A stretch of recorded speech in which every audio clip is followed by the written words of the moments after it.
नमस्कार, आप देख रहे हैं एनएमएफ न्यूज। आपके साथ मैं हूं भुवन शर्मा। तेल का खेल, जी हां, वैश्विक स्तर पर क्या चल रहा है, एक बड़ी खबर आ रही है।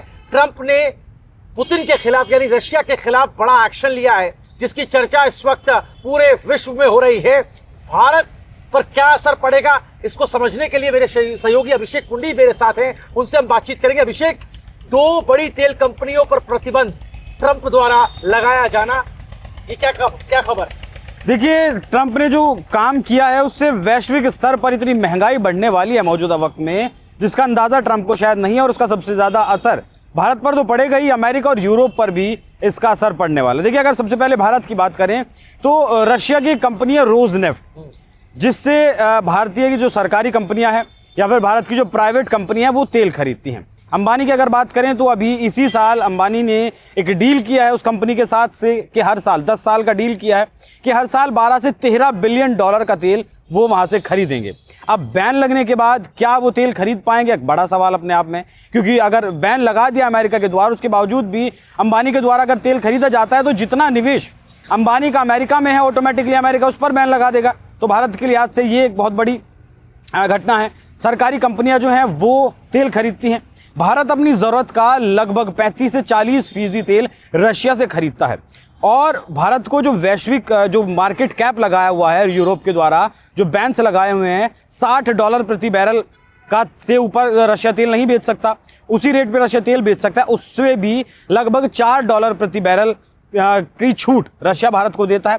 तो लगभग 56 या फिर $55 प्रति बैरल के हिसाब से क्रूड ऑयल हमें रशिया से मिलता है। लगभग 60,000 करोड़ रुपए सालाना इससे भारत की बचत होती है। जो बिल बनता है तेल का लगभग $12.5 बिलियन का, वो शूट कर जाएगा लगभग $7.5 बिलियन और ज़्यादा वो बिल बढ़ जाएगा। ये बात रही भारत की। एक और बात, ये जो रोजनेफ्ट कंपनी है ये मेनली क्या करती है, रशिया में तेल खोजती है, तेल निकालती है, तेल रिफाइन करती है। मतलब ये रिफाइंड ऑयल भी बेचती है और ये कच्चा तेल भी बेचती है। भारतीय सरकारी कंपनियां से तेल खरीदती हैं। आपने भारत में एक पेट्रोल पंप देखा होगा नायरा का। ये जो नायरा का पेट्रोल पंप है ये असल में इसमें पार्टनरशिप रशिया की है। ये पहले एसआर का पेट्रोल पंप हुआ करता था, लेकिन रशिया की जो इसमें पार्टनरशिप हुई 2016 में, उसके बाद से इसका नाम बदला गया और नायरा इसका नाम रखा गया। 49.1% की इसमें हिस्सेदारी है। तो वो तेल भी ऑटोमेटिकली भारत में जो नायरा के पेट्रोल पंप पर तेल मिलता है वो तेल ऑटोमेटिकली शूट हो जाएंगे उसके प्राइसेस। फिलहाल मौजूदा वक्त की बात करें, सिर्फ ट्रंप ने बैन लगाने की बात कही है और अंतर्राष्ट्रीय बाजार में $1.58 से लेकर $2.81 तक जो कच्चे तेल के दाम हैं वो बढ़ चुके हैं। यूरोप की अगर आप बात करें तो सर्दियां आने वाली हैं। अब यूरोप का जो टेम्परेचर है वो और ज़्यादा घटने वाला है। मेनली बहुत ज़्यादा सर्दियां यूरोप में पड़ती हैं। सर्दियों से बचने के लिए यूरोप के जो लोग हैं वो क्या करते हैं, अपने घरों में हीटर लगा कर रखते हैं, पूरे घरों में, और उन हीटरों को वो गैस से चलाते हैं। गैस सबसे ज़्यादा कहाँ से एक्सपोर्ट होता था 2023 तक? सबसे ज़्यादा LNG जो एक्सपोर्ट होता था वो रशिया से इन यूरोप के देशों को एक्सपोर्ट होता था। हालांकि धीरे धीरे वो कम कर रहे हैं, लेकिन इनका जो यूरोप का जो एक प्लान बनाया है, उन्होंने जनवरी 2027 तक का प्लान बनाया है कि जनवरी 2027 तक हम रशिया से LNG खरीदना बंद कर देंगे। LNG यूरोप के लिए इतना ज़रूरी है कि एक तो घर को गर्म तो रखते ही हैं। अब अमेरिका यहाँ क्या करता है कि जब भी सर्दियाँ आती हैं दाम बढ़ते हैं, और इस तरीके के जिस तरीके पिछले 3 साल से जो बैन लगाए हुए हैं यूरोप को धमकाता है, फिर अमेरिका अपनी LNG यूरोप को बेचता है, दुगने दामों में बेचता है। मतलब अगर किसी LNG की कीमत 100 रुपये किलो यूरोप को मिल रही है रशिया से, तो अमेरिका उसे 200 रुपये किलो में बेचता है। इस वजह से यूरोप के देशों की सरकारें तक हिल जाती हैं। तो यूरोप के देश भी अब आने वाले वक्त में जाहिर सी बात है अमेरिका के ऊपर, ट्रंप के ऊपर दबाव बनाएंगे। अमेरिका की अगर बात करें तो अमेरिका दुनिया का सबसे बड़ा खरीदार देश है। रूस दुनिया का दूसरा सबसे बड़ा निर्यातक देश है जो कच्चा तेल दुनिया में बेचता है। रशिया से यूरेनियम खरीदता है, एनरिच्ड यूरेनियम खरीदता है अमेरिका, और किसी देश से नहीं खरीदता है। पिछले साल भी $5 बिलियन का यूरेनियम खरीदा है। ये जो बैन लगाया गया है, इसके एवज में अगर रशिया बैन लगा दे एनरिच्ड यूरेनियम के ऊपर कि वो अमेरिका को नहीं देगा, तो जाहिर सी बात है अमेरिका को विकल्प तलाशने पड़ेंगे तो वहाँ जाकर आपको रेट आपके बढ़ सकते हैं। हो सकता है ना भी मिले, जिस तरीके से चीन ने रेयर अर्थ मिनरल्स पर रोक लगाई है और ट्रंप बिलबिलाए हुए हैं 135 से 155% टैरिफ लगाने की चीन पर बात कर रहे हैं। तो अमेरिका में लगातार महंगाई बढ़ रही है। देखिए, अमेरिका जो भारत के ऊपर सिर्फ 25% का एक्स्ट्रा टैरिफ लगाया है, 25% का टैरिफ और 25% का जो सैंक्शन टैरिफ लगाया है, उसकी वजह से अमेरिका की जीडीपी में 0.6% से लेकर 1.2% तक का असर पड़ सकता है। और फिलहाल जो ग्रोथ रेट है अमेरिका की वो डाउन है, सिर्फ 2% अमेरिका का ग्रोथ रेट है। ऐसे में वैश्विक तौर पर जिस तरीके से रोजनेफ्ट पर एक और कंपनी पर रशिया की बैन लगाया है, उससे अमेरिका और यूरोप में महंगाई बहुत ज्यादा बढ़ने वाली है। हाँ, एक यहाँ पर थोड़ा सा दर्शकों को समझाते चलिए, बताते चलिए कि आपने सही कहा कि तेल जो आयात करता है भारत, उसमें से कुल आयात का 1/3 हिस्सा जो है वो रूस से ही होता है। और भारत पर 50% के टैरिफ की आपने बात करी, जिसका इम्पैक्ट भी हमने देखा।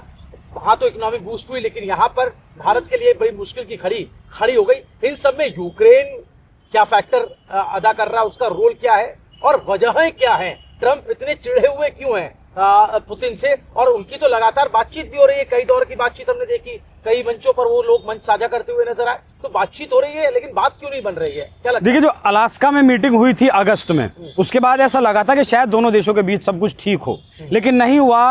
रूस ने गोले दागने बंद नहीं किए।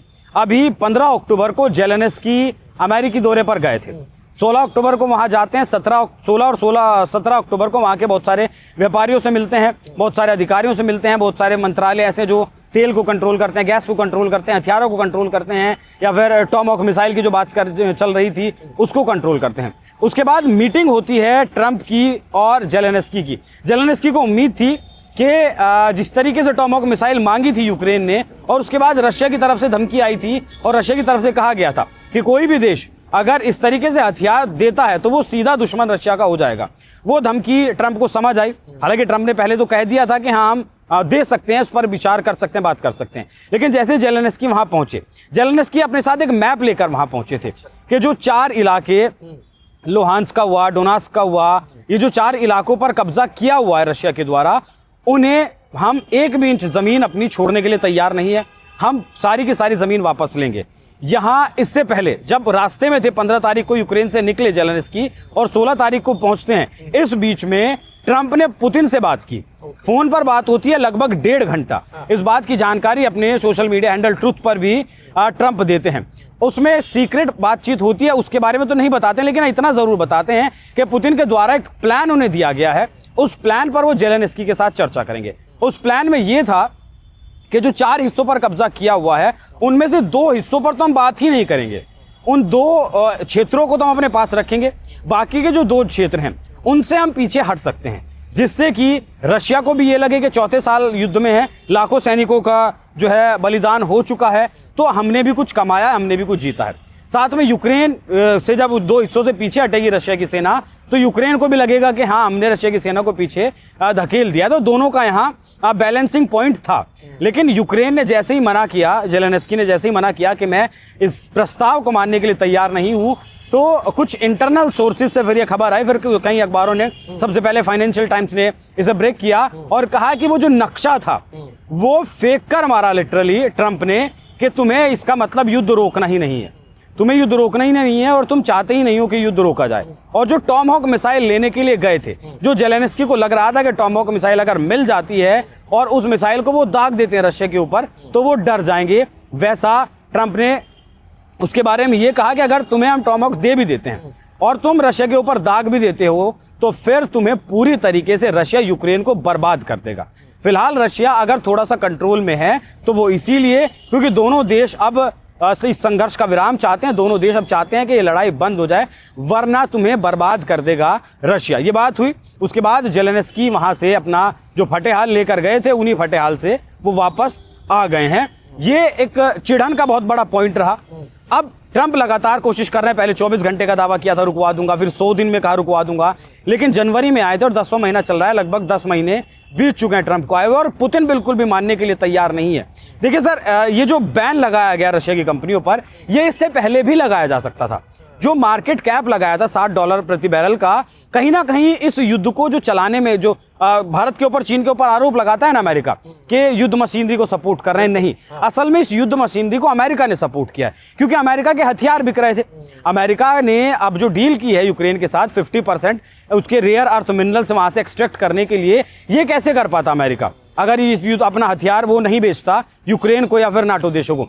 $350 बिलियन का लगभग कर्जा थोपा है अमेरिका ने यूक्रेन के ऊपर। यूक्रेन उसे चुकाने की स्थिति में नहीं है, इसीलिए 50 सालों के लिए अपना 50% का रेयर अर्थ मिनरल्स उसने बेच दिया है अमेरिका को। तो कहीं ना कहीं अमेरिका ने इसे चलाने में मदद की है, और अब अमेरिका नहीं चाहता कि युद्ध हो, अब वो वहां से उन रेयर अर्थ मिनरल्स को एक्सट्रैक्ट करना चाहता है जिन पर चीन ने बैन लगाया हुआ है, जिसके वजह से वो चीन के ऊपर निर्भरता को कम करना चाहता है। इसीलिए ट्रंप बौखलाए हुए हैं, और ये जो फैसला लिया गया है अब, इससे रशिया के जो जीडीपी है उस पर 20% तक का असर पड़ सकता है, क्योंकि ये दोनों जो रिफाइनरीज हैं वो रशिया का जो ऑयल, क्रूड ऑयल है, वो जो बेचते हैं, निकालते हैं, लगभग 71% पर इनका कब्जा है।